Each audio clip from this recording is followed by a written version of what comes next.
I don't even know where to start. Maybe I just need to write this all out to remind myself why I'm doing this, why I can't let him pull me back in again. Because he will try. He always does. My name is Sophia, and I've been married to Jacob for 7 years. 7 years of what I told myself were just rough patches. 7 years of second-guessing myself, walking on eggshells, and convincing myself that maybe I was the problem. But last night was different. It started with dinner.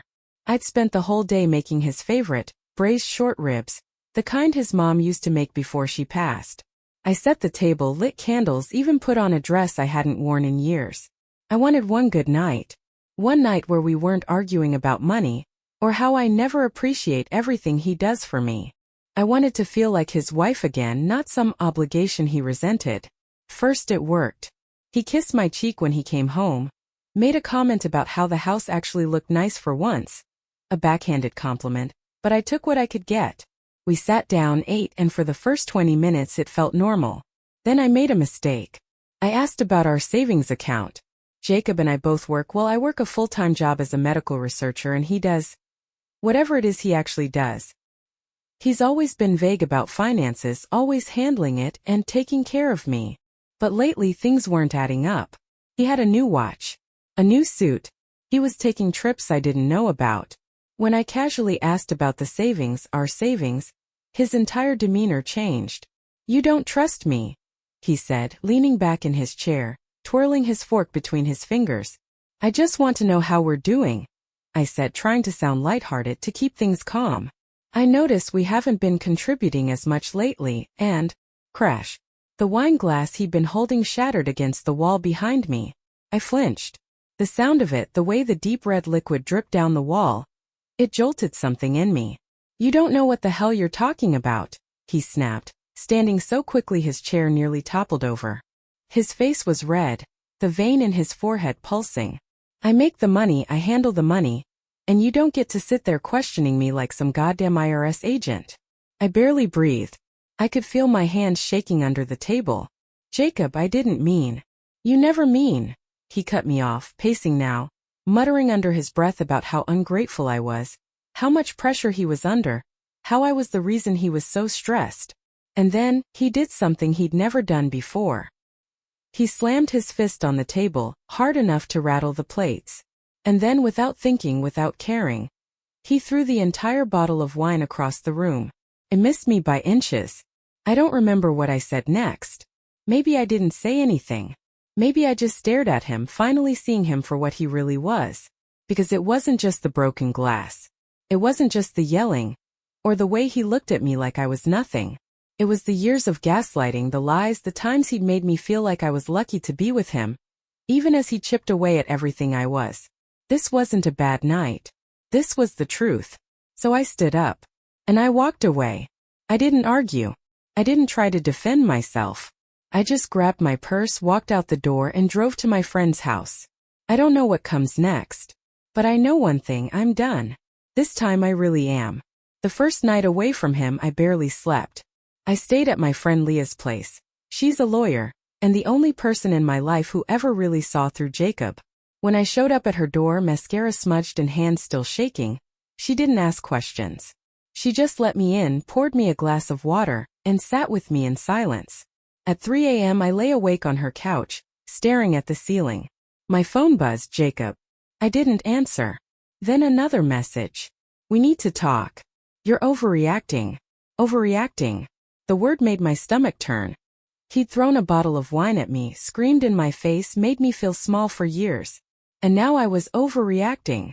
I turned my phone off and finally made a decision. I wasn't just leaving. I was escaping. The next morning I started planning. I tried to leave Jacob before. Twice actually. The first time I packed a bag after a particularly nasty argument, but he caught me before I made it out the door. He cried, begged, told me he'd change. He even signed up for therapy, went to 2 whole sessions before declaring he was cured and didn't need it anymore. The second time I had everything ready, but then he got promoted and suddenly he was sweet again, bringing me flowers, calling me his queen. I let myself believe it. I let myself stay. Not this time. This time I wasn't going to give him the chance to manipulate me. Jacob controlled our finances, or so he thought. What he didn't know was that a few months ago I opened a personal account. Nothing huge, just a separate savings account where I stashed money whenever I could. First, it wasn't even for leaving. It was just insurance. A little voice in my head had told me to be prepared. I transferred more money into it that morning. I checked our joint accounts too. There were some questionable withdrawals, amounts that didn't add up. Leah peeked over my shoulder. "He's hiding something," she said, scrolling through the statements. "These transfers, some of them are to shell accounts. He might be funneling money somewhere else." I stared at the numbers, my pulse racing. I had a feeling she was right. And if Jacob was lying about money, he was probably lying about a lot more.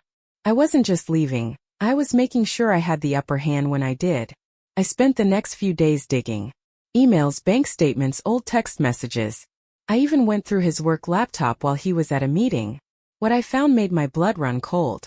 There were emails between him and a business partner, discussing alternative accounts. A few messages from a different phone number, one I didn't recognize, about transactions that needed to stay off the books. And then there was the email to someone named Vanessa. "I'll wire the money today. Just keep your mouth shut."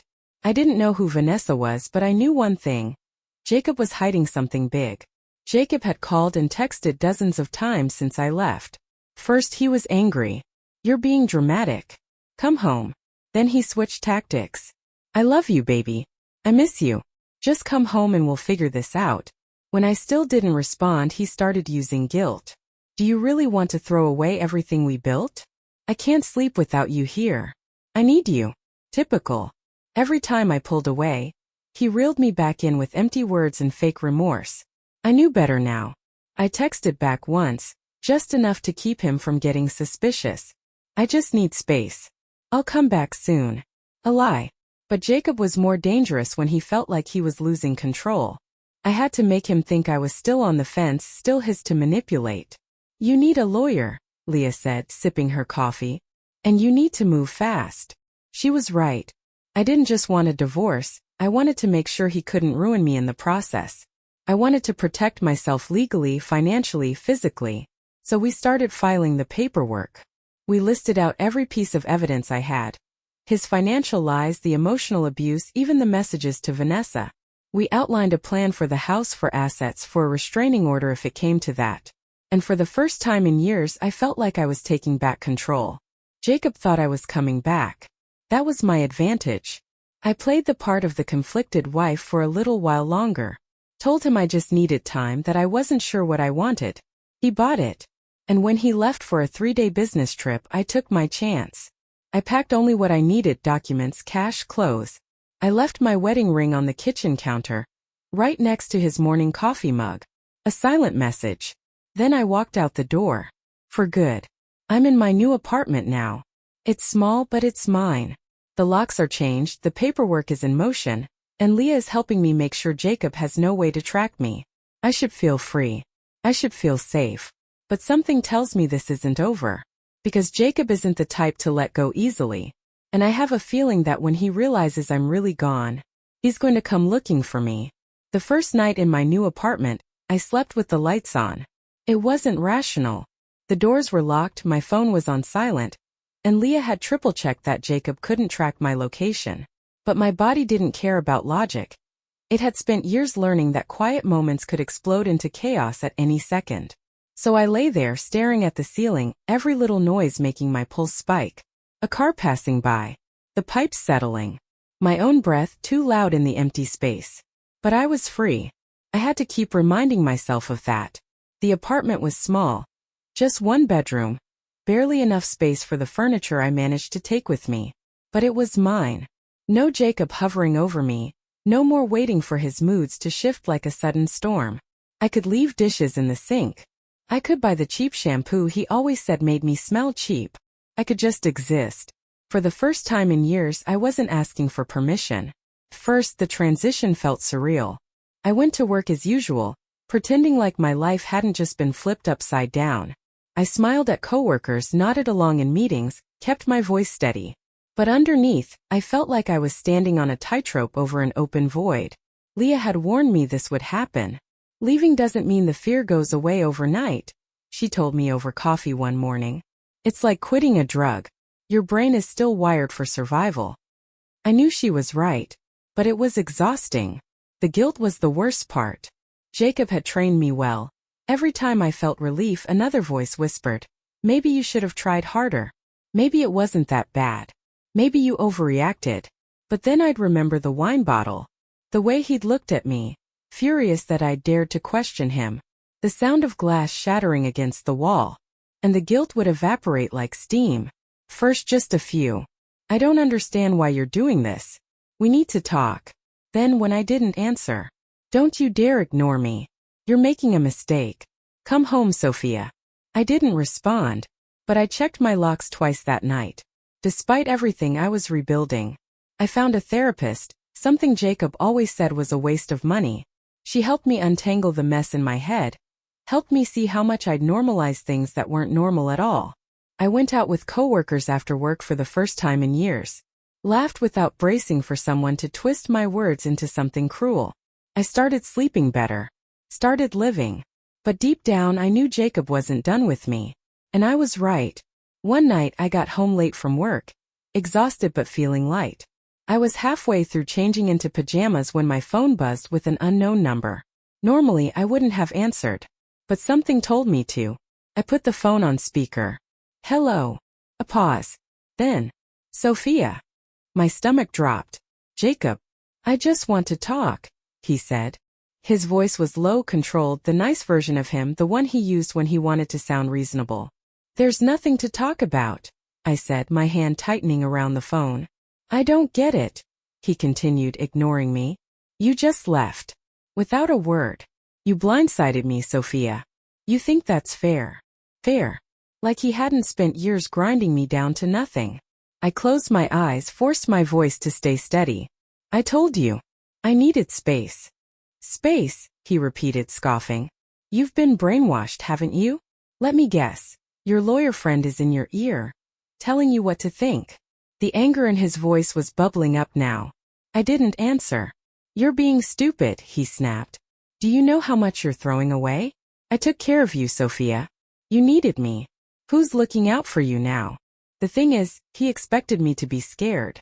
He expected me to stammer, to backtrack, to doubt myself. But I didn't. I took a breath and said, I don't need you, Jacob. Silence. Then a quiet laugh, low and mean. You really think you can do this? Run off, play independent woman for a few weeks, and then what? You'll come crawling back. I hung up. Then I blocked the number. My hands were shaking. My whole body was shaking. But I did it. I didn't give him an inch. I knew that wasn't the end. Jacob was a man who won. Who controlled every narrative, every situation. He wouldn't just accept that I'd left. And that terrified me. Because if he wasn't giving up, that meant the worst was still coming. I knew Jacob wasn't done with me. The phone call was just the beginning. After that night, the messages came from new numbers. Unknown, blocked, even fake social media accounts with generic names. I ignored them all, but the words were always the same: manipulation, threats, demands. Then one evening I came home to find something that made my stomach drop. A single red rose on my doorstep. I stood there, my keys gripped so tightly in my fist they dug into my palm. My first instinct was to check the hallway cameras. Jacob wasn't supposed to know where I lived. I had covered every track, taken every precaution. But he found me. And that meant he was getting desperate. Leah insisted I file for a restraining order. I had the proof, the texts, the calls, the financial evidence. But as much as I wanted to believe a piece of paper would keep me safe, I knew Jacob better than that. He didn't respect boundaries. He didn't respect anything he couldn't control. And he still thought he could control me. So I stayed vigilant. Took different routes to work. Never walked alone at night. I even kept a pocket knife in my bag just in case. But nothing could have prepared me for the moment he finally showed up. It was late, past 10 p.m. when I got home that night. I'd been at Leah's going over final divorce paperwork. I was exhausted, running on caffeine and stress, already fantasizing about collapsing into bed. And then I saw him, Jacob, standing just outside my apartment building, leaning against the wall like he belonged there. I froze. My heartbeat slammed into my throat. My first instinct was to turn around to run, but I forced myself to breathe, to stay calm. He saw me before I could move. "There you are," he said, pushing off the wall. His voice was smooth, almost casual, like we were just bumping into each other on the street. My grip tightened on my keys. "What the hell are you doing here?" Jacob smiled, the kind of slow, knowing smile that used to make my stomach twist. "I wanted to see you. Talk. Get the fuck away from me." His smile faltered for a split second before he chuckled. "Wow.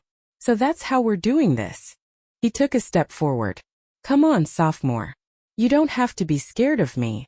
I was terrified, but I didn't let him see it. "Leave," I said, my voice firmer now. "Or I call the police." Jacob's expression darkened. "Don't be dramatic. I just want to talk." I stepped back. "We have nothing to talk about." He moved faster than I expected, reaching for me, grabbing my wrist, his fingers like a vice around my skin. Panic flared through me, sharp and electric. And then, without thinking, I fought back. I twisted my arm the way Leah had shown me, yanking free from his grip. At the same time, I drove my knee up hard right into his stomach. Jacob stumbled. He actually stumbled. He wasn't expecting me to fight. I stepped back, heart pounding, adrenaline screaming through my veins. Jacob straightened slowly, his face twisted with something ugly. "You little bitch," he hissed. That's when I saw the security guard coming up the sidewalk. He must have seen everything from the lobby cameras, because the second he stepped outside, Jacob backed off. "Problem here?" the guard asked, eyeing Jacob with suspicion. Jacob scoffed, straightening his jacket. "Just a misunderstanding." I didn't hesitate. "He's stalking me," I said loud and clear. "I have a restraining order against him." The security guard's expression hardened. "Then you need to leave," he told Jacob. "Now." Jacob looked at me, and for the first time since I left, I saw something other than anger in his eyes. I saw fear. Not fear of me. Fear that he was losing. He took a step back, then another, his jaw clenched so tightly I thought his teeth might crack. "This isn't over," he muttered. Then he turned and walked away. I stood there, shaking, watching until he disappeared into the night. The security guard turned to me. "You okay?" "No." But I nodded anyway. I barely slept that night. I kept replaying it over and over. The way Jacob had grabbed me, the look in his eyes, the way he had backed down. It wasn't just relief keeping me awake. It was realization. Jacob wasn't in control anymore. And that meant he was going to get reckless. I needed to be ready. Because if he wasn't giving up, then neither was I. After Jacob showed up outside my apartment, I knew it was only a matter of time before he tried something worse. And I was right. A few days later, Leah called me in the middle of the night. "Check your email," she said, her voice tight. "Right now." I didn't even ask questions. I grabbed my laptop, opened my inbox, and, holy shit, Leah had forwarded me a chain of emails. Financial records. Wire transfers. Evidence that Jacob wasn't just hiding money. He was committing fraud. Real go-to-prison level fraud. I scrolled through the emails, my pulse racing. There were offshore accounts. Fake business expenses. Money funneled into names I didn't recognize. And at the bottom of the thread was a final email from Leah. "This is enough to bury him." I covered my mouth, my hands shaking. Jacob wasn't just a manipulative abuser. He was a criminal. And now I had the proof. Leah and I met in her office the next morning. "I don't even know where to start," I admitted, rubbing my temples. I knew he was shady, but this? Leah sighed. "Honestly, I had a feeling. I started digging after you told me about those weird bank transfers. He's been moving money around for years, laundering it through fake investments, claiming tax breaks on businesses that don't even exist." I exhaled slowly. "And now what?" Leah leaned forward, eyes sharp. "Now we take him down." The next few days were a blur of legal meetings and strategy sessions. We compiled everything, the emails, the account records, even texts that hinted at his shady dealings.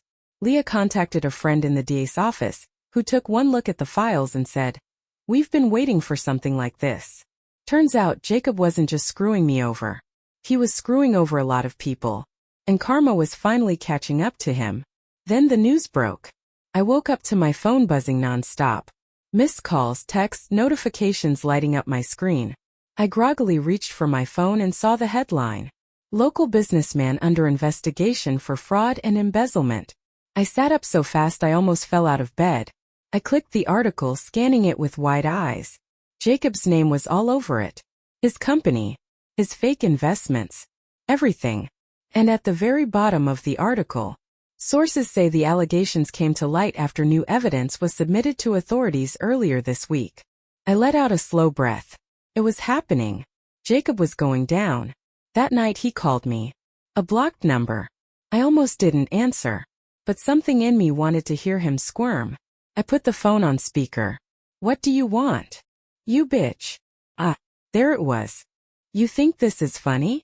Jacob spat, his voice raw with rage. You think you've won? I leaned back against my pillows, staring at the ceiling.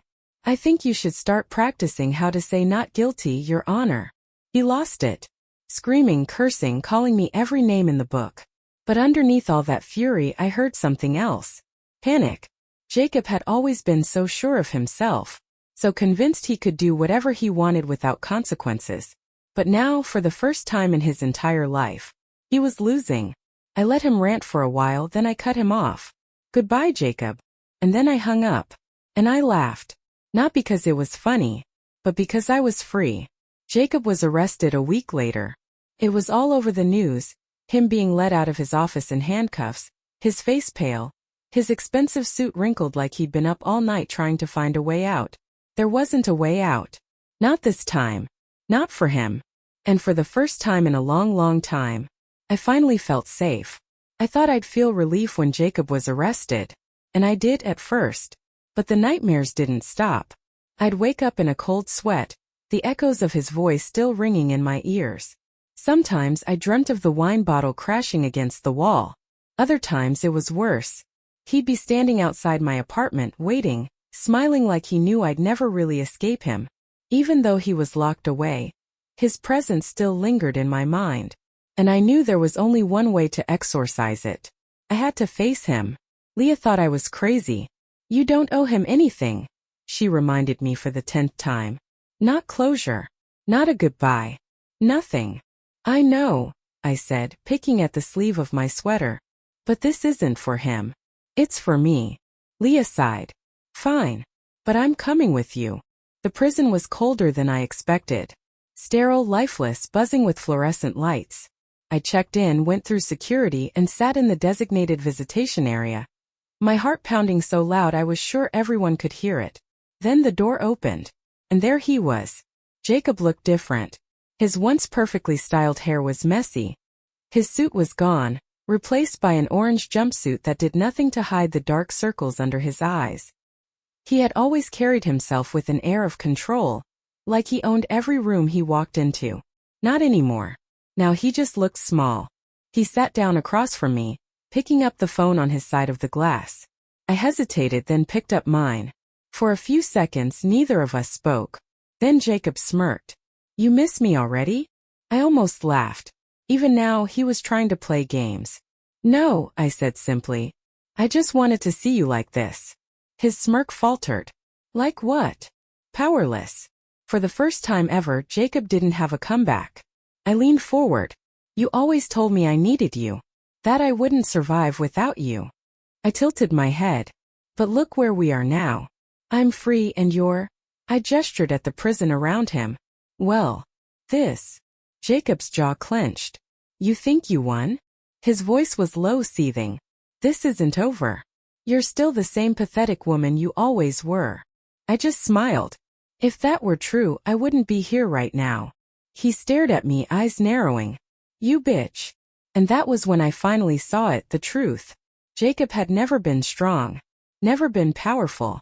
He had only ever been a coward, hiding behind manipulation and fear. And now, with nothing left to control, nothing left to take, he had nothing. I stood up. Goodbye, Jacob. I didn't wait for his response. I just walked away, feeling lighter with every step. And as I stepped out into the sunlight, I realized something. I wasn't afraid of him anymore. Not even a little. It took time. Even with Jacob behind bars, the damage he left behind didn't just disappear. The fear, the second-guessing, the moments when I'd flinch at a loud noise or hesitate before checking my phone, those habits were ingrained. Years of conditioning don't unravel overnight. But I was healing. Little by little, I was stitching myself back together. And this time I was building a life on my own terms. I poured myself into my work, into friendships, into things Jacob had once made me feel guilty for enjoying. I picked up painting again, something I hadn't done since before I met him, back when I was allowed to have hobbies. I spent Sundays at the farmer's market just because I wanted to. I started reading books for pleasure, instead of just the ones Jacob had deemed worthwhile. I was rediscovering myself. And for the first time in years, I actually liked the person I was finding. Legally, things wrapped up faster than I expected. The divorce went through without much of a fight. Not that Jacob had much of a choice from behind bars. I walked away with more than I thought I would, thanks to Leah and the pile of financial evidence we had against him. But honestly, the money didn't matter.